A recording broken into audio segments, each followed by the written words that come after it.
Vamos lá mesmo, né? Uhum. Falar aqui, né? Pode falar ali perto, né? Vai pegar normal. Bom, bom dia a todos os que estão presentes, os que estão ouvindo pelo Brasil. Hoje nós temos a satisfação de receber o professor, que é o Carlos Miguel, que é professor da FANEB, da FUNFARM, é um grande especialista de hematologia, tanto na parte de mieloma, sarcomas, em outras áreas, mas ele teve assim a inteligência de criar um dos primeiros ambulatórios multidisciplinares de amiloidose. Então, ele conseguiu reunir num ambulatório só neurologista, cardiologista, nefrologista e hematologista. E isso deu assim, uma riqueza grande, não só no diagnóstico, como a conduta amiloidose. Então, ele é um expert da palestra no Brasil todo e nós queremos agradecer a presença dele. Obrigado. Eu, eu queria dizer, dá para falar por aqui? Pode falar. O passador, vocês têm um passador? Passador aqui não tem, mas se o senhor fala muito, eu passo, certo? Tem Tá, problema? pode ser. Bom, eu queria agradecer o convite, dizer que é uma honra estar aqui. Essas palavras vindo do mestre da estatura do Dr. Horácio é uma alegria sempre muito grande, né? É desnecessário dizer a importância dele, assim como é desnecessário dizer sobre a importância do serviço de nefrologia, tanto para o hospital de base quanto para o Brasil, né? Então, é uma alegria e uma honra. O próximo, esses são os meus conflitos de interesse. Você quer que eu vou passando? Você quer que eu vou passando? Fica mais dinâmica, né? Eu fico aí, eu vou passando. Acho que fica mais dinâmico, né? Fica mais dinâmico, né? É. Quer que eu sente? Fica mais dinâmico. Porque tem muito efeito, muito. Bom, vocês estão me ouvindo, né? Então, esses são os meus conflitos de interesse. Nós vamos focar na amiloidose de cadeias leves, né? Amiloidose que a gente acha que é uma doença rara, mas nós estamos chegando cada vez mais à conclusão que é uma doença subdiagnosticada. Se nós olharmos com mais atenção em sintomatologia precoce, com certeza nós vamos ter oportunidade de transformar aquilo que é uma doença muito rara em uma doença, diríamos, não tão frequente como diabetes, etc., né? Esse aqui são os dados ingleses, uns dados bastante confiáveis, né? Que mostram a frequência de 0,8 a cada 100 mil habitantes na Inglaterra. É uma doença que atinge predominantemente idosos, né? E de todas as amiloidoses, a mais comum é a amiloidose de cadeias leves, ok? Então, vamos falar um pouco sobre a fisiopatologia da amiloidose de cadeias leves. Eu sei que muitos de vocês já sabem, a gente não quer ensinar o Pai Nosso ao vigário, mas eu sei também que tem residentes, né, que tem aprendizes aqui, então sempre vale a pena a gente recordar. O que acontece, o que origina tudo é um clone de plasmócitos, né? Veja que o número de plasmócitos a miúde é um número bastante pequeno, não é um número suficiente para causar manifestações clínicas compatíveis, como, por exemplo, mieloma múltiplo, né? Esses plasmócitos produzem imunoglobulinas e é interessante que as cadeias leves, mesmo na produção normal de imunoglobulinas, as cadeias leves são produzidas separadamente das cadeias pesadas e sempre existe uma sobra de cadeias leves. E agora nós temos alguns exames que detectam isso, é o famoso exame da cadeia leve livre, ou Free Lights, né? Essas cadeias leves, produzidas por esse clone de plasmócitos, né, elas têm um déficit, uma alteração estrutural que tem uma tendência a formar esse agregado, né, que eles chamam de misfolded light chains, né, que vão se formar vão originar um agregado pré-fibrilar e depois vai adquirir a famosa conformação em beta, né, a conformação em hélice em beta, que vai se depositar nos mais variados tecidos, né? Nos rins, tecido subcutâneo, formando a púrpura periorbitária, na língua, e também no coração. Isso então é uma forma bastante simplista, né, da gente falar sobre a fisiopatologia. Dá para a gente se aprofundar um pouquinho mais, né? Do ponto de vista de microscopia, olha que interessante, isso daqui é um coração, músculo cardíaco, né? Onde vocês estão vendo as estrelinhas em azul, é o depósito amiloide entremeando o músculo cardíaco, né? Oi? Apagar a luz, acho que fica melhor para ver essas imagens mesmo. Isso, melhora. Isso, fica bem melhor. Então, onde tem essa estrelinha, é uma foto mesmo, né, da substância amiloide entremeando o músculo cardíaco, né? E aqui no maior aumento, olha que interessante. E aqui um tomograma. Isso aqui não é um desenho, isso é um tomograma, é uma representação tirada da realidade mesmo, né? E é onde a gente observa a formação dessas fibrilas, né? E aqui um maior aumento desse tomograma e aqui uma foto, né? Você vendo claramente a tão chamada formação em beta-hélice, né? Que predispõe a essa deposição nos tecidos. Aqui um corte transversal, para vocês verem como é que fica, e aqui uma foto desse corte transversal, no maior aumento, e aqui uma representação esquemática dos aminoácidos envolvidos nessa estrutura molecular, ok? E aqui já um desenho de como essa estrutura fica na forma de hélice beta. Bom, eu repito, não quero ensinar o Pai Nosso para o vigário, mas como nós temos alguns residentes, a gente tem um pessoal aí que está aprendendo, né?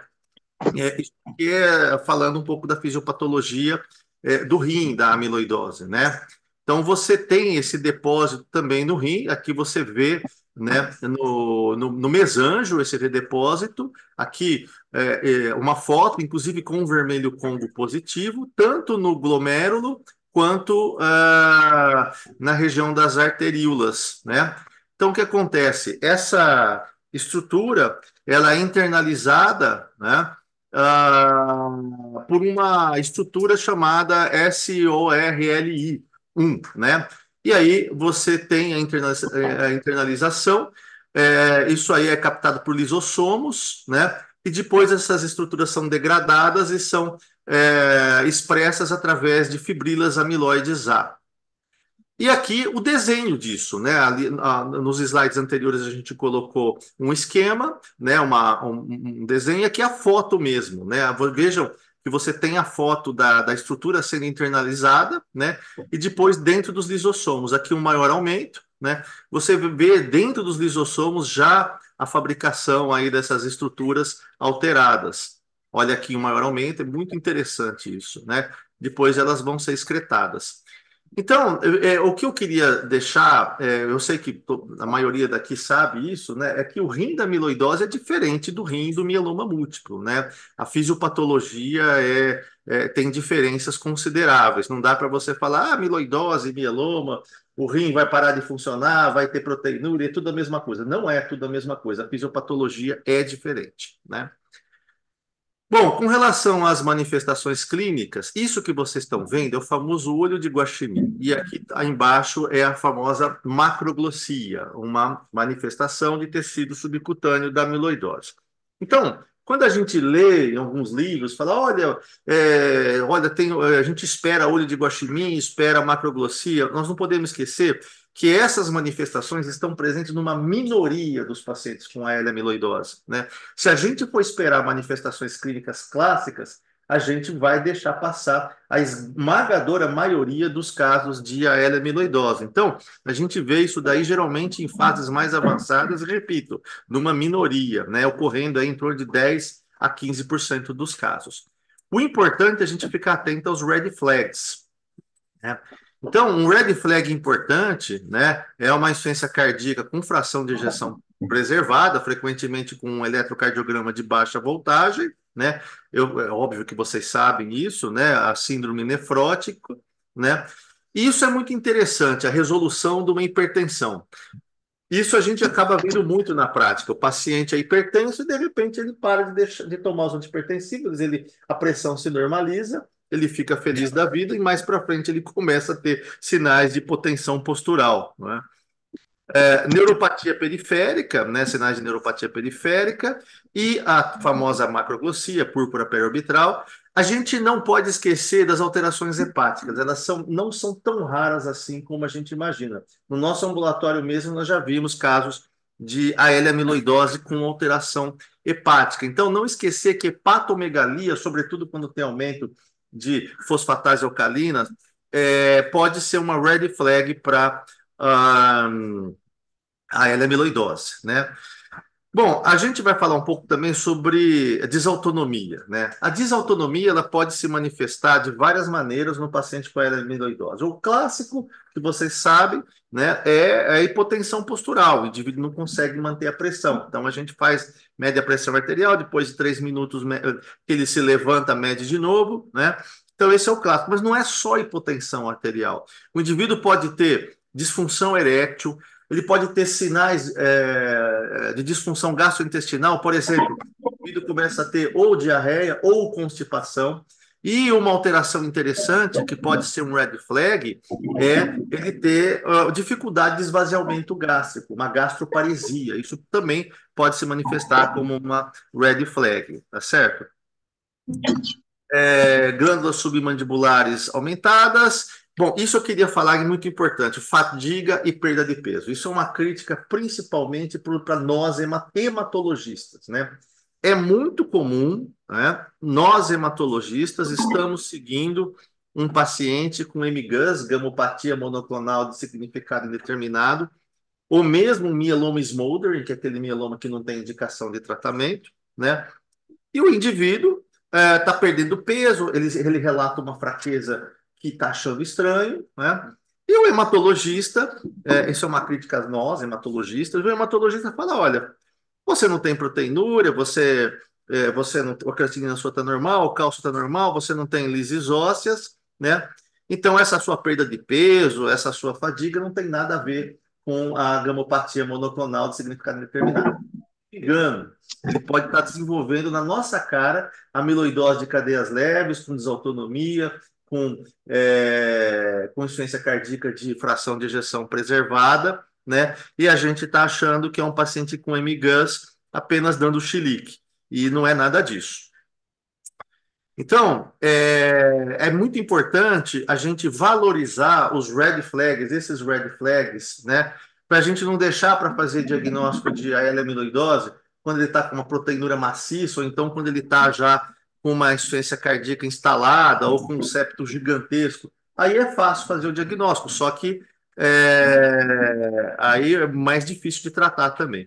Eu coloquei esse slide, eu acho um negócio fantástico. O pessoal da Mayo Clinic está fazendo esse trabalho com inteligência artificial. Então, o que eles fazem? Eles pegam centenas de pacientes com amiloidose, né? E eles conseguiram o eletrocardiograma de 3 anos antes do diagnóstico.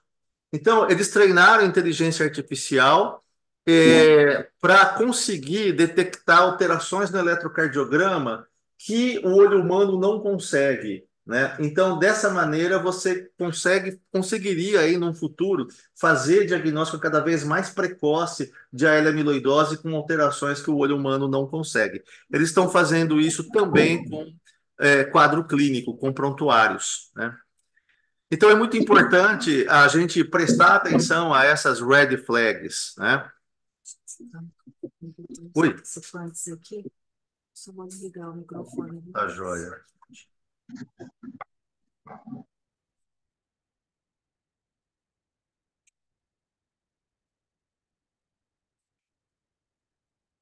Muito bem. Bom, já falamos então sobre a fisiopatologia, falamos sobre os sinais clínicos, vamos falar sobre o diagnóstico, né? Veja, aqui é um coração com amiloidose, um septo gigantesco, né? Intuitivamente a gente fala, poxa, o quadro é esse, então vamos biopsiar esse coração, mas nem sempre é assim, né? Aperta no coração. Agora deu certo. Aqui, inclusive, tá? Se você biopsiasse esse coração, eu veria uma biópsia assim com vermelho Congo positivo, como vocês estão vendo, né? Suscita a hipótese diagnóstica de amiloidose, mas não necessariamente a L-amiloidose, como nós vamos comentar daqui a pouco. Aliás, uma curiosidade, por que que chama vermelho Congo, né? Vocês já se perguntaram? Em 1884 até 85 houve a Conferência de Berlim. Alguns países europeus se reuniram para decidir quem que seria responsável, quem tomaria conta por algumas determinadas regiões da bacia do Rio Congo. Então, isso, na época, os jornais estavam falando muito, né? A Conferência de Berlim da bacia do Rio Congo. Concomitante a isso, houve a emergência de várias tinturas para tecidos, e eles colocavam o nome das tinturas de vermelho Congo, verde Congo, amarelo Congo, então estava na boca do povo. Como eles conseguiram fazer uma associação entre vermelho Congo e amiloidose naquela época, né? Então eles decidiram colocar o nome desse corante de vermelho Congo, né? Porque teve a coincidência com esse evento. Então, uma abordagem comum na amiloidose é a gente, quando tem suspeita, ir lá e biopsiar. Biopsiar o coração, biopsiar o rim, né? Então, isso a gente tem que ter muito cuidado, porque não é incomum a coagulopatia da amiloidose. É mais comum do que a gente imagina.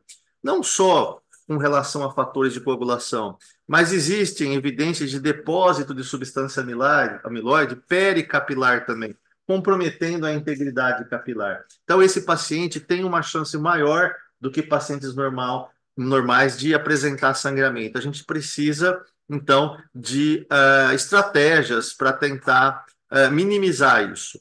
Esse é um trabalho da Mayo Clinic, que eles pegaram 612 pacientes com a L-amiloidose, só eles mesmo fazem um negócio desse, né? É um absurdo. E olha só, eles viram aqui, 32% tem mais de 2 órgãos, a maioria cardíaca, em segundo lugar, renal. Mas não está muito longe, 85 para 60. Neurológico, 24%, acometimento hepático, 21%. É o que eu falei, não é tão raro assim como a gente imagina. Nós já vimos alguns casos no nosso ambulatório. Gastrointestinal, em 61%. E a maioria, 77%, é lambda. A cadeia leve envolvida é a cadeia lambda. Então, eu queria mostrar aqui o seguinte. Veja que a grande maioria é lambda, mas não é porque não é lambda que não vai ser a L-amiloidose, né? Então, numa outra porcentagem menor, você pode ter capa, e capa sendo a L-amiloidose. Aí nasceu essa coisa, não, se não for lambda, não é a L-amiloidose. Então, isso é uma meia-verdade, tá certo? E aí, eles mostraram o seguinte: quando você faz a medula óssea e depois o vermelho Congo, você tem uma sensibilidade de 69%. E quando você faz a FAT-PED, né, que é a biópsia do tecido subcutâneo, você tem uma sensibilidade um pouco maior de 75%. Quando você vai direto no órgão, a sensibilidade é muito maior, obviamente. Aqui 99% no rim e 100% no coração, né? No reto, 54%. Eu não sei, os mais velhos aqui, eu sou de uma época que se fazia biópsia de reto quando suspeitava de amiloidose. Não sei se o senhor se lembra disso, professor, né? Então, era um exame medieval, né? Eu peguei essa época quando eu era residente, né? E olha só como é ruim a sensibilidade, 54%. Por isso que essa prática foi abandonada, né? Agora, esse mesmo estudo mostrou esse dado muito interessante. Quando você usa a biópsia de medula mais a FAT-PED, você sobe a sensibilidade aí para quase 90%, 89%. No nosso serviço, no nosso ambulatório de amiloidose, né? O doutor Horácio e a doutora Fernanda sabem disso, a gente usa os dois quando há a suspeita, né? Eu queria falar um pouquinho sobre um exame que já teve muito na moda, que é a biópsia da glândula salivar menor. A glândula salivar menor foi muito usada, tem uma sensibilidade até não é ruim, só que tem um grande problema, nós abandonamos essa prática. Por quê? Porque hoje a gente sabe que a amiloidose não se restringe a vermelho Congo positivo, né? Então, quando a gente opta por biopsiar o paciente, se o vermelho Congo dá positivo, a gente manda para espectrometria de massa. E tem que ter um vermelho Congo positivo, senão a espectrometria de massa não tem o que recortar e estudar. Só que o material obtido da biópsia da glândula salivar menor é muito exíguo. A gente tem feito reuniões, algumas conversas com o pessoal que faz espectrometria de massa no Fleury, eles estão desencorajando a gente a fazer a biópsia de glândula salivar menor. Você vai ter até uma quantidade razoável de vermelho Congo, só que depois você vai ter grandes dificuldades técnicas para fazer o estudo da espectrometria de massa. Então, é uma abordagem que nós estamos gradualmente abandonando no nosso ambulatório, né? Bom, do ponto de vista de exame de sangue, a gente tem aqui um caso de literatura, né? Olha, uma paciente com óleos de guaxinim e a macroglossia. E aqui uma eletroforese de proteínas que não mostra um pico monoclonal, né? Os residentes que estão começando poderiam pensar, poxa, então se não tem pico monoclonal, não é a L-amiloidose. Isso é um grande engano, porque 90% dos casos de L-amiloidose não apresentam evidência de monoclonalidade na eletroforese de proteínas. Você tem que procurar de outras maneiras. Então, aqui nós temos uma imunofixação dessa paciente que mostrou evidência de monoclonalidade de cadeia lambda, de cadeia leve lambda, tá? Então, em 90% dos casos de AL amiloidose, você vai ter, quando faz a imunofixação, o ideal é fazer da urina e do sangue periférico, mas principalmente do sangue periférico, em 90% você vai ter uma imunofixação positiva. E nos outros 10%? Aí entra a questão das cadeias leves livres, né? Então, o que são as cadeias leves livres, ou as free light chains, né? Então, aqui você tem uma representação bem grosseira. Aqui uma cadeia, a cadeia pesada de imunoglobulina em azul e a cadeia leve, aqui que vocês estão vendo, em rosa, né? Veja que esse epítopo aqui da cadeia leve está justaposto à cadeia pesada, ok? Então, se eu construo um anticorpo para detectar esse epítopo, a cadeia que está justaposta à cadeia pesada não vai ser detectada por esse anticorpo, tá? Por essa sonda. E aí, se ela está livre, esse epítopo fica exposto. Então, por isso que o exame das cadeias leves livres, eles detectam exatamente as cadeias leves de imunoglobulina que estão livres. Ele consegue ter essa especificidade, né? E essa sensibilidade também. E a gente sabe que as cadeias leves são produzidas separadamente das pesadas e sempre tem uma sobra, né? E na L-amiloidose, essa sobra pode aumentar bastante. Bom, alguém deve estar se perguntando aí, né? Mas eu vou ter um paciente normal que vai ter uma sobra e que ele vai detectar. E aí, como é que fica, né? Então, aí você vê o ratio, a razão entre capa e lambda. Se essa razão tiver muito alterada, o que vai acontecer? Você tem uma evidência de que ou capa está aumentada demais ou lambda está aumentada demais, é uma evidência de monoclonalidade. O pessoal da Mayo Clinic foi mais longe, né? Eles fizeram um estudo e agora o grupo inglês repetiu esse estudo, né? Eles mostraram que existem formas tão sutis, porque a questão da fisiopatologia dessas cadeias leves, claro que quantidade é importante, mas muito mais do que quantidade, qualidade. O estrago é muito qualitativo.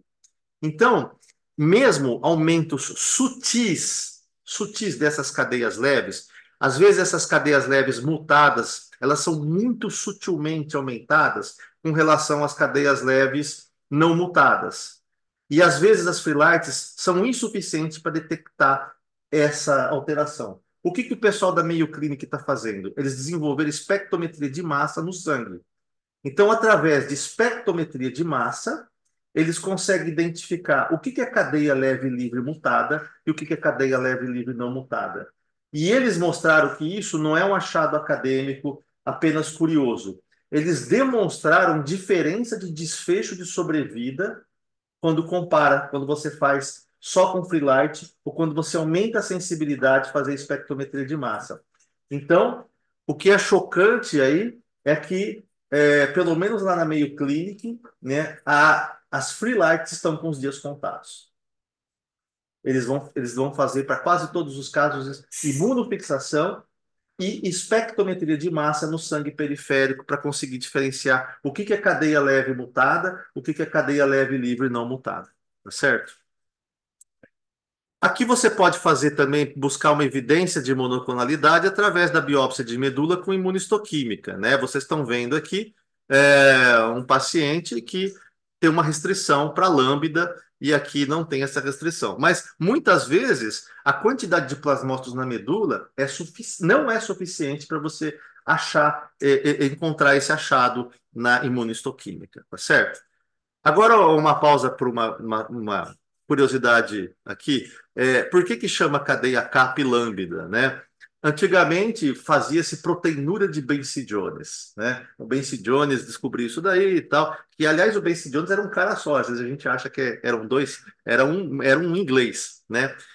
E aí, esses dois cientistas, o Leonard Korngold e a Rose Lipari, que era assistente dele, identificaram dois subtipos de proteína de Benson Jones. Na verdade, eles estavam descobrindo o Cap lambda. Só que na época, quando eles descobriram, não era chamado Cap lambda. E a descoberta foi tão importante que o meio científico, para homenagear esses dois investigadores, resolveram chamar uma de Kappa, Korngold, e outra de lambda por causa do lipar. Essa é a história da nomenclatura, né? Só uma curiosidade inútil, né?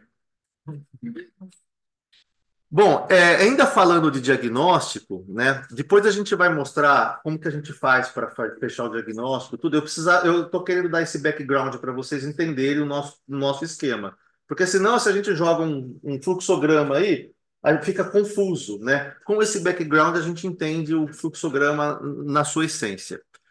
Então, desculpa estar sendo repetitivo, mas é mais um estudo da Mayo Clinic, né? Não tem jeito, eles fazem, eles e o pessoal de Pavia, na Itália também, eles fazem estudos muito relevantes de amiloidose de cadeias leves. Esse aqui da Ângela Dispenzieri, né? Eu tive a alegria de conhecê-la pessoalmente também, e é uma grande estudiosa de amiloidose. Olha o estudo que eles fizeram. Eles pegaram 495 pacientes com amiloidose de transtirretina do tipo selvagem, né?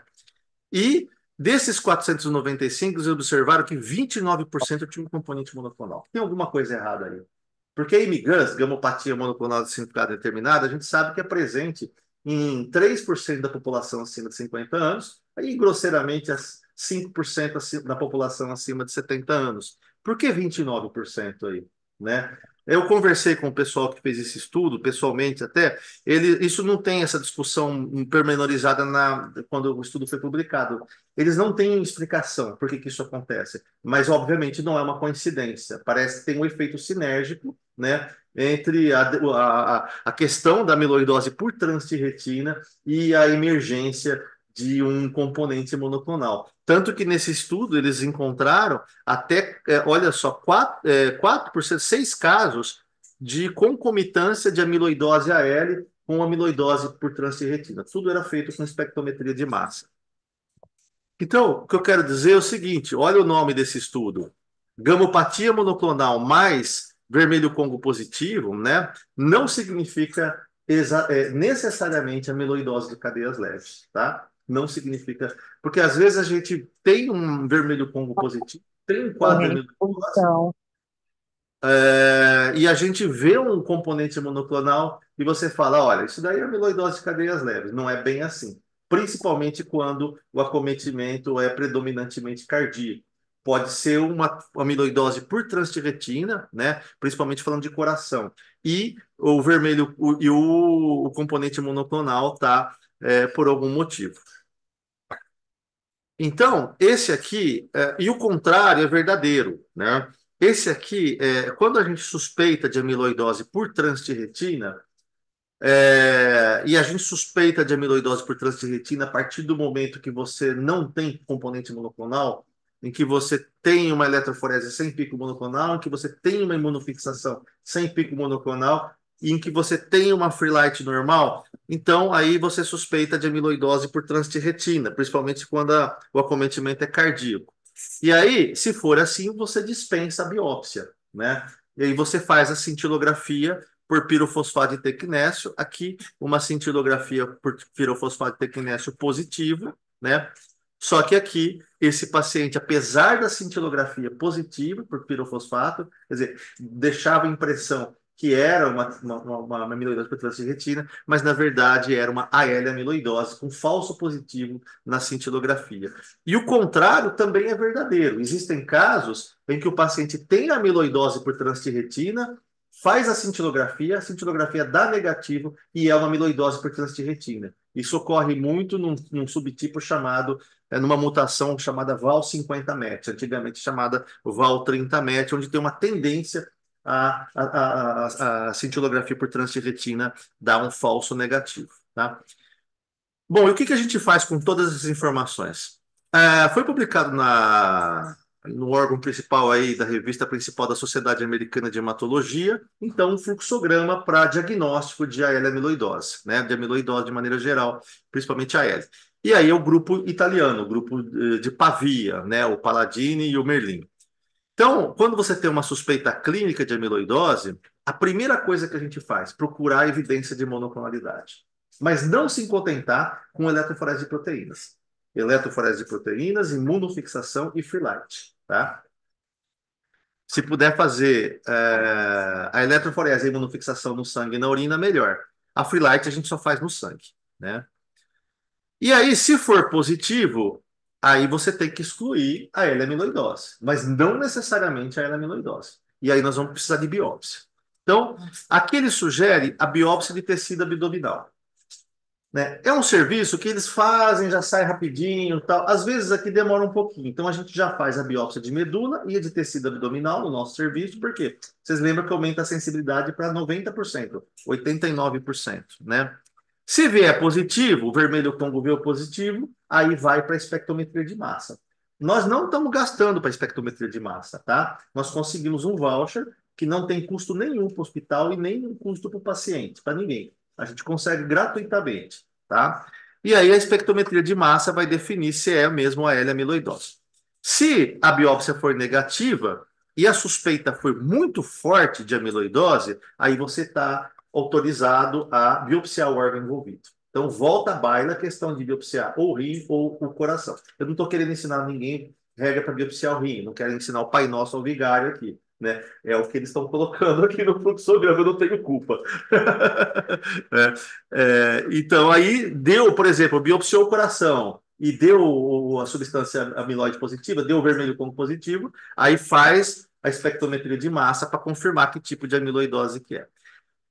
Bom, vamos supor, nós não encontramos nenhuma evidência de monoclonalidade. Veja que a busca de monoclonalidade ela é fundamental para fazer esse diagnóstico. Nós não encontramos nenhuma evidência de monoclonalidade se o envolvimento é cardíaco, né? Se não for cardíaco, a biópsia de tecido subcutâneo. Se for cardíaco, aí faz a cintilografia com pirofosfato de tecnésio sem precisar de biópsia. Deu positivo, né? É muito provável que seja amiloidose por trânsito de retina. Só resta saber se é do tipo selvagem ou do tipo hereditário. E aí também nós conseguimos um voucher para o teste genético. Também não tem nenhum custo nem para o paciente e nem para a instituição, né? E aí, se for positivo, amiloidose é do tipo hereditário, né? Se for negativo, fica subentendida amiloidose do tipo selvagem, tá certo? E se a suspeita clínica for muito forte e a cintilografia de pirofosfato de tecnésio for negativa, aí tá autorizado, aí faz a biópsia do órgão, tá? E isso, repito, pode acontecer em alguns tipos específicos de amiloidose por trânsito de retina, por exemplo, do tipo VAL30-MET ou VAL50-MET, tá certo? A gente tem muita parcimônia para fazer a biópsia cardíaca. A última biópsia cardíaca que nós indicamos foi numa situação dessa, o paciente teve uma perfuração. Sobreviveu, mas foi assim, foi com emoção, né? Foi com emoção. Por isso que a gente tem tanta parcimônia para indicar, principalmente no caso do coração, as biópsias, né? Bom, já falamos então do diagnóstico, vamos falar agora do estadiamento. É muito importante o estadiamento, tá? Esse é o estadiamento tradicional da Clínica Maio, né? Em que você leva em consideração o NT-proBNP, né? Então, vejam que se você tem, por exemplo, NT-proBNP aumentado e troponina aumentada, já é estadio 3, né? Mas se o NT-proBNP acima de 8.500, é estadio 3B. E olha a diferença de desfecho, né? Aqui, isso daqui foi antes do daratumumab, viu, gente? Foi antes do daratumumab. Então, você tem 57% estadio 1, sobrevida global, estadio 3B, 4 meses. Olha a diferença. Isso antes do daratumumab, né? E aqui a Clínica Maio revisou isso daí, né? Levou em consideração também a diferença de free light, né? Também aí colocou estadio 1, 2, 3 e 4. Existe um estadiamento renal, né, em termos de prognóstico, para ver se esse rim vai ou não chegar no end stage, né, para fazer hemodiálise, que leva em consideração a proteinúria e o clearance de creatinina. Bom, agora tem a avaliação da resposta. Isso é muito importante, né? Mais do que ficar falando muito sobre tratamento, a avaliação da resposta é fundamental. Existe um paradigma na amiloidose de cadeias leves que, se você não tiver uma resposta hematológica, é muito improvável que você vá ter uma resposta de órgão, tá? E o que é uma resposta hematológica? Uma resposta hematológica é você avaliar se houve diminuição desse clone de plasmócitos. Se você não conseguiu erradicar esses clones de plasmócitos, é extremamente improvável que você vai conseguir uma resposta de órgão. Então, o primeiro endpoint que a gente busca é a resposta hematológica. E aí vem a pergunta: como que a gente detecta se houve diminuição dos clones de plasmócitos? O ideal é ter uma resposta hematológica completa. O que é uma resposta hematológica completa? Imunofixação negativa no sangue e na urina e free lights normais. Isso é o mundo ideal, é a resposta hematológica completa. Existe um outro tipo de resposta hematológica que chama VGPR, que é Very Good Partial Response. Resposta parcial muito boa. Quando você tem uma negativação da imunofixação no sangue e na urina e uma free light, né, e uma diferença de free light menor do que 40 miligramas. O que é essa diferença entre a free light envolvida e a não envolvida, tá? E a resposta parcial é quando essa diferença caiu para mais do que 50%. O nosso endpoint é conseguir pelo menos uma very good partial response, ou seja, imunofixação negativa no sangue e na urina e diferença de free light menor do que 40. O resto não é resposta. Conseguiu resposta hematológica, o próximo endpoint é a resposta de órgão. Como que a gente avalia a resposta de órgão? Intuitivamente, a gente podia falar, vamos fazer um novo eco, uma nova ressonância. A gente não vê essa resposta nos exames de imagem. Tá? A gente vê através da queda do NT-proBNP. Eu sei que parece contraintuitivo, né? Mas é o que tem para hoje, infelizmente. Eu já tive, então, uma queda superior a 30% é uma resposta, né? Eu já tive pacientes que nós tratamos, né, com daratumumab e químio, né, e que a ressonância não mudou absolutamente nada. Só que o paciente estava na UTI, estava muito mal, e teve uma quase normalização do NT-proBNP, e o paciente está trabalhando hoje, né? Então parece que tem uma desinflamação, né, um negócio assim que não se traduz muito do ponto de vista de imagem. E no rim a mesma coisa, uma queda de 30% na proteinúria 24 horas é uma resposta renal, tá certo? No fígado, uma diminuição de 50% da fosfatase alcalina. Bom, e aqui, quando tratar, né? Quando tratar? O tratamento eu prometo que vou ser rápido. Existe uma pegadinha aqui, tá? Esse aqui é o M-Smart, que é o protocolo, é um dos protocolos mais respeitados do mundo, né? Em amiloidose, é o protocolo da Mayo Clinic, né? Veja, para a gente tratar a amiloidose, não precisa ter só um vermelho Congo positivo, você precisa ter manifestação sistêmica. E tem umas pegadinhas aí, né? Então, o grande exemplo é lesão de pele. Se eu tenho só lesão de pele, né, e um vermelho Congo positivo nessa lesão de pele, mas eu não tenho manifestação renal, eu não tenho manifestação cardíaca, eu não tenho manifestação hepática, eu não tenho manifestação sistema nervoso periférico, não tem indicação de tratamento sistêmico. É só top, né? É creminho, né? Então, eu não tenho a mínima ideia que creminho que o pessoal da Dermato usa, né? Então, é isso. Agora, um outro exemplo muito comum, e eu já vi alguns casos, né, no nosso consultório, é lesão única, né, próximo aí de cordas vocais, então se manifesta com rouquidão, né, em faringe. Se for lesão única, repito, não tem lesão cardíaca, não tem lesão do rim, não tem sistema nervoso, não tem fígado, né? Também o tratamento é dirigido para lesão única, né? Ou procedimento cirúrgico, ou radioterapia. Outro exemplo é lesão pulmonar única. Lesão pulmonar única também o tratamento é localizado. Agora, eu tenho até um caso no consultório de uma L-amiloidose com múltiplas lesões pulmonares. Aí você não pode fazer tratamento localizado. Aí a gente fez tratamento sistêmico e o paciente melhorou bastante. Então tem que saber, né, o momento de tratar e quando tratar, tá certo? O tratamento de primeira linha, há muito tempo atrás, era o transplante de medula autólogo, né? Esse aqui é um estudo, mais uma vez, da Mayo Clinic, né?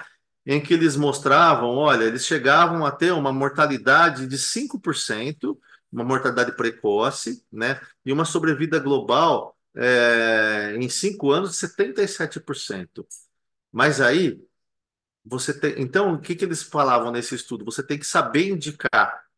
E talvez a grande contraindicação do transplante de medula autólogo é o coração, né? Então, um coração altamente comprometido jamais pode indicar. Então, nós temos algumas regras e vou mostrar para isso. Observe que insuficiência renal não é uma contraindicação absoluta para o transplante autólogo na L-amiloidose, tá?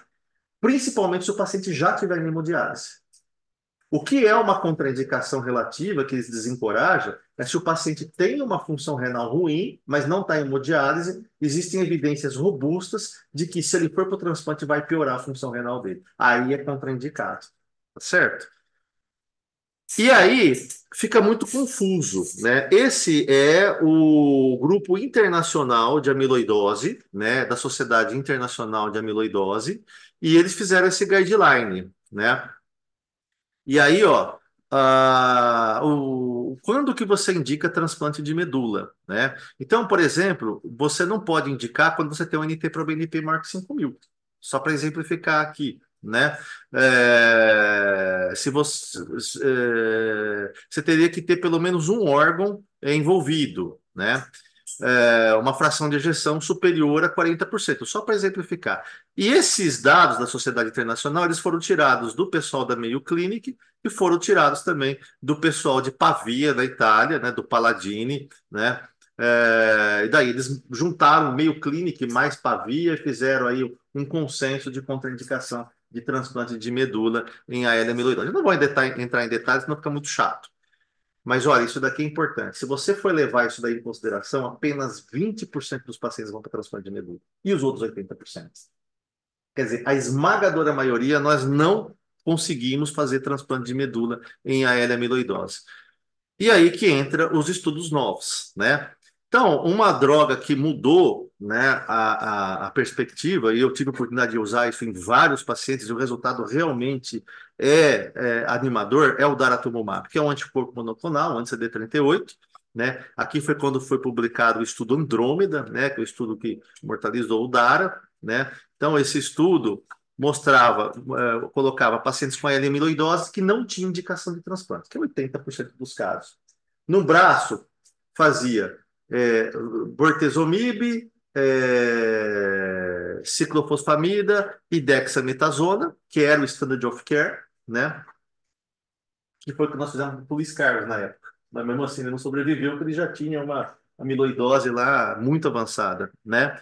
No outro braço, eles faziam esse standard of care mais daratumumab, que é o anticorpo monoclonal, certo? E depois a manutenção com daratumumab. Olha aqui a população estudada, né? A maioria tinha alteração cardíaca, mas tinha em torno de 60% dos pacientes tinham alteração renal, né? O problema desse estudo é que não entrou paciente com 3B, ou seja, não entrou paciente com NT-proBNP maior que 8.500. Foi uma pena. Não entrou nesse estudo. Eles tiraram, né? Bom, qual que é o primeiro endpoint que nós comentamos? É resposta hematológica. Nós precisamos ver como é que ficou, se negativou a imunofixação, se a Freelite normalizou. Em 11 meses, olha a diferença no grupo que fez DARA e no grupo que fez Cyborg. 53% de resposta hematológica num e 18% no outro. Atualização de 25 meses, 60% versus 19%. É brutal a diferença, né? Só que vocês vão falar assim, tá, e daí? Eu negativei freelites, eu negativei monofixação, mas e o resto, né? Vamos ver em termos práticos, né? Bom, então vamos. Isso daqui é a MOD PFS, que é sobrevida livre de progressão, tanto de recaída hematológica, tanto de progressão para lesão end stage, tanto do coração quanto do rim. Uma superioridade no grupo do DARA, mas até aí nada que emociona, né? Agora, olha isso daqui é sensacional. A resposta cardíaca, né? 42% no grupo que fez DARA, 22% no grupo que não fez DARA. E aqui o follow-up de 18 meses, 53 versus 24. Quer dizer, realmente impressiona e é isso que a gente quer, né? E a resposta renal, que é o interessante para vocês, né? Olha só, 54 versus 27 no primeiro follow-up e depois 58 versus 26 no segundo follow-up, tá certo? Então, realmente é um estudo assim que é bastante impressionante o resultado. Isso não é só uma pirotecnia estatística, eu tive a oportunidade de usar em vários pacientes no consultório, né? A gente até participou do estudo Andrômeda também. E assim, eu já vi paciente que estava internado na UTI e hoje está trabalhando, né? Então, realmente a resposta impressiona, né? E aqui, olha, a PFS dos pacientes que atingiram uma resposta hematológica e aqui os pacientes que não atingiram. Olha como é importante atingir uma resposta hematológica, tá certo? Esse é um paciente que eu quero mostrar para vocês, que é um cardiologista, né? Já devo ter mostrado em algum lugar, né? Que ele estava na UTI aqui em Rio Preto e ele tinha um bloqueio no grau 1, o QRS diminuído, estava na UTI que o eco dele mostrava sinais claros de amiloidose, né? Um septo 16, uma coisa absurda, né? A ressonância comprovava que tinha amiloidose, né? Um NT-proBNP de 8.100, né? Troponina bem alta, a creatinina estava limítrofe, uma proteinúria de 1.200. Aqui o hemograma dele próximo da normalidade. Na eletroforese de proteína não tinha componente monoclonal. Vocês me desculpam de estar em inglês, porque a gente mostrou isso num congresso com o pessoal lá da Meio Clínica, então por isso que está em inglês, vocês me perdoem. A imunofixação era capa, não era lambda, né? Tinha a fixação urinária também capa. As freelights aqui não tá deixando aparecer, mas estava bem alterada, né? A medula óssea, a biópsia de medula mostrava 20% de plasmócitos monoclonais, e era capa, confirmava, vermelho Congo positivo, né? E, veja, naquela época a gente tinha um pouco de dificuldade de conseguir a espectrometria de massa, né? Então a gente tinha alteração do rim e cardíaca, né? Quando você tem alteração rim e cardíaca, isso sugere muito a L-amiloidose. É difícil você ter transtiratina com alteração renal, né? Você não vai encontrar, ou encontra muito pouco. Então, a gente não tinha disponibilidade tão facilmente assim da espectrometria, né? A gente assumiu que era uma L-amiloidose, né, com acometimento cardíaco e renal, e a gente tratou com o daratumumab e o Cybordi. Olha só as freelights que aconteceram, em termos de resposta hematológica, olha como caiu capa, né, que o dele era capa. E olha a lambda, como caiu também, né? E a diferença também caiu bastante, né? Mas o mais bonito é ver isso daqui, ó. Temos o NT-proBNP, olha como veio despencando. Hoje o NT-proBNP dele está quase normal. A troponina também caiu bastante, e aqui a proteinúria, olha o tanto que caiu a proteinúria, né? Hoje o paciente está trabalhando de novo, né? Ele está muito bem. Então, eu queria agradecer aqui ao nosso pessoal, né, do nosso ambulatório de amiloidose, né? Eu queria agradecer a paciência de vocês. Eu queria mais uma vez agradecer o convite. É uma honra e é uma responsabilidade muito grande para estar falando com gente muito boa, e por um serviço tão importante como vocês, tá? Me sinto muito honrado pelo convite.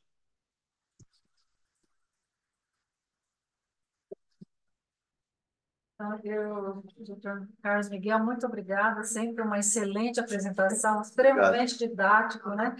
E a gente tem sempre a gente aprende, né, com as suas apresentações, Obrigado. porque são muito didáticas. Eu vou abrir aqui, tem 8 pessoas aqui online, agora tem 5 pessoas online.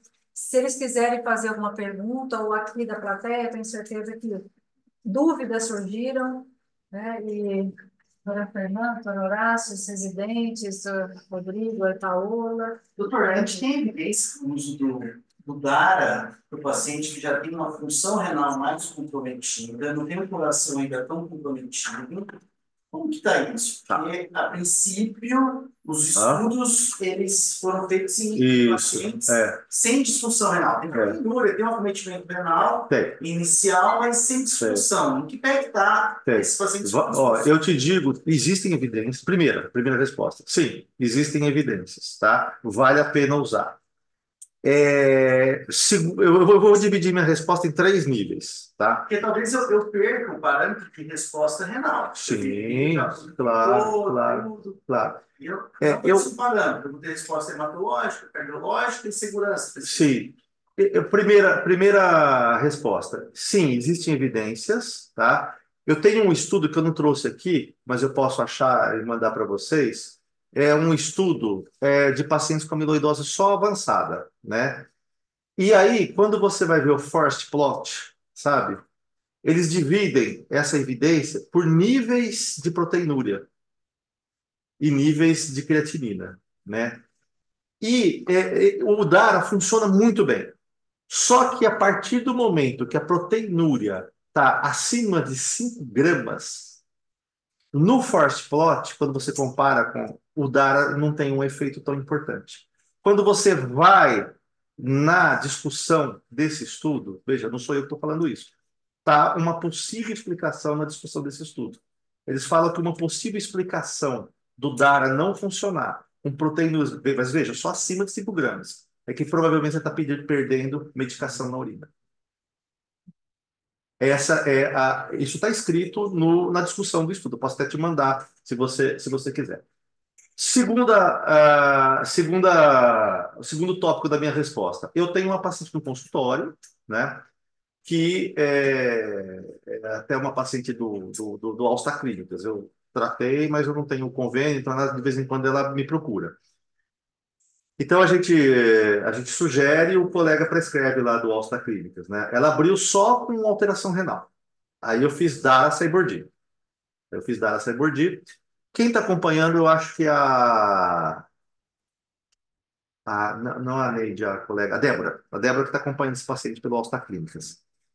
Eu fiz Dara Cybordi, ela estava muito mal, estava ruim mesmo, né? Ela está fazendo diálise, né? E é impressionante, além de ter alcançado uma resposta completa, né, uma resposta hematológica completa, no rim não dá para perceber porque realmente ela está fazendo diálise, então você não tem nem muito volume ali, né? Ela teve uma melhora clínica absurda. Agora que ela conseguiu uma resposta completa, se você for ler, você tem isso na literatura, você pode pensar em fazer transplante de rim. Porque se você transplantar sem essas free lights em atividade, você diminui a chance de recair. Então, essa paciente está sendo cogitada, mas a melhora clínica dela é impressionante também, né? Então, quer dizer, ela teve resposta hematológica, ela teve uma melhora da performance. Um acometimento cardíaco também significativo. Não, ela não tinha, era só rim. Predominantemente rim, e ela tinha espectrometria de massa. Não havia dúvidas que era a amiloidose, né? Eu estou tentando convencer o pessoal a transplantar o rim dela, porque tem dados na literatura que a partir do momento que você conseguiu erradicar o clone de plasmócito, por que não transplantar o rim? Não sei qual é a opinião de vocês. Nós plantamos tudo aqui. Porque você conseguiu erradicar isso tem dados de literatura. Né? Você está em remissão. Se esteja na remissão, merece o transplante. E assim, a melhora dela foi. Isso eu vi. A melhora dela foi impressionante. Eu não acredito que tenha sido. Claro que a hemodiálise salvou a vida dela. Não estou querendo puxar a sardinha para o meu lado. Mas a melhora foi tão importante, ela melhorou tanto, que eu não sei se é só por causa da hemodiálise. E o tempo de uso do DARA Tá. em relação a ela voltar a ter uma recaída Hum. e, eventualmente, o crime autólogo pós-dar. Como está isso? Sim. Bom, então o que que acontece? Deixa eu ver se eu entendi a sua pergunta. Você fala, no caso de você usou Dara, Você usando Dara, ela recai. recai. Ela recai, tá. Então, aí, Transplante de medula. depois faz o transplante de medula. Então, Quando faz o transplante? Isso, sabe? Tá. Isso daí, é assim, veja, não há um consenso absoluto, mas existem evidências, mas os grandes experts nos dão boas dicas, tá? Eu vou tomar como exemplo o caso do cardiologista aqui, tá? Que eu discuti com o pessoal da bioclínica e tal, tal, tal. Então, a gente está seguindo estritamente free light, a gente não transplanta upfront mais. Existe uma tendência a não transplantar mais upfront, né? Mas já de primeira linha. Por quê? Porque ela atingiu, esse cardiologista atingiu, eu estou dando o exemplo dele, mas a tendência é não transplantar. Ele atingiu uma remissão hematológica e atingiu uma resposta de órgão, tá certo? Mesmo porque esse cardiologista, se eu transplantá-lo, ele tinha uma lesão cardíaca que ainda está lá. Ele tem um risco de morrer no transplante, né? Então, eu vou responder aos poucos a sua pergunta. Então, o que que a gente está fazendo? Existem guidelines, sugestões para isso. Nós vamos seguindo imunofixação e free light, tá? Imunofixação e free light, imunofixação e free light. Se há uma positivação da imunofixação, é um sinal de alarme menor. Mas se não há uma positivação da imunofixação, o grupo italiano propôs red flags para você pensar seriamente no retratamento antes de ter de novo uma lesão de órgão. Porque eles acham que, isso, grupo italiano, grupo americano, que na recaída, a hora que você tem uma lesão de órgão na recaída, acabou. O jogo, the game is over. Entendeu? Então você não pode esperar uma lesão de órgão na recaída. E aí o prognóstico é muito sombrio, o paciente vai morrer inexoravelmente. Então você tem que ter critérios de free light e de imunofixação, tá? Então, tem vários critérios. O principal é um aumento de 50% na diferença de free lights quando você leva em consideração ao máximo que você alcançou de resposta. Esse é o principal critério. A hora que você atinge esse critério, né? Se a imunofixação então estiver positiva, daí você para, né? Você tem que pensar, sentar na mesa, conversar com o paciente e pensar seriamente em fazer o transplante. O transplante é a melhor segunda opção que existe hoje. O problema é que tem pacientes que não toleram transplante. Aí tem outras alterações que a gente pode discutir se vocês quiserem, né? Então, o pessoal da Itália que propôs esse guideline. O pessoal, os americanos criticam um pouco esse guideline, fazem alguns comentários aí críticos, mas no final, tanto o pessoal da Itália quanto o pessoal americano gostam muito do critério dos 50% do aumento da free light. A gente não costuma, quando chega, eu que vejo as biópsias renais, não é infrequente eu receber casos de amiloidose. É que muitas vezes não fica por aqui, a gente não sabe depois do desfecho, né? Sim. Mas a grande maioria que eu recebo, às vezes, a grande maioria não vem sequer com uma hipótese de amiloidose. O pessoal não pensa, né? Não, Não e pensa. vem assim uma proteinúria, uma coisa. E como eu faço de rotina o vermelho pombo, eu já acabo encontrando muitas vezes. Até em pós-transplante renal, eu já encontrei, mas a doença de base era um rim policístico. Olha só. Coisa fantástica, né? Mas a gente não segue, não faz esse segmento com o hematologista. É verdade. Esses outros pacientes, né? Mas Aqui é um centro de excelência, né? O pessoal pensa, mas aí fora é difícil. Aí fora é difícil mesmo. A gente vê casos assim. Eu posso dar exemplo de cardiologista famoso de São Paulo, não vou citar o nome aqui, né? Que pegou um figurão aqui e tinha um certo lá de 12 e falou, não, tudo bem, isso aí a gente está acompanhando, só não fez nada. Mas a pergunta do Rodrigo é uma pergunta boa que é motivo de muita discussão, viu? Nesses eventos de amiloidose. Essa é um dos temas mais difíceis, quando retratar. Tá certo, muito obrigada. Imagina, é uma honra, um prazer. Obrigado. Muito obrigado. É um prazer. Imagina, que é isso. Bondade sua. Vou pegar o meu pendrive. Obrigada. Obrigado, doutor. Imagina, foi um prazer. Prazer é todo nosso. Você casou.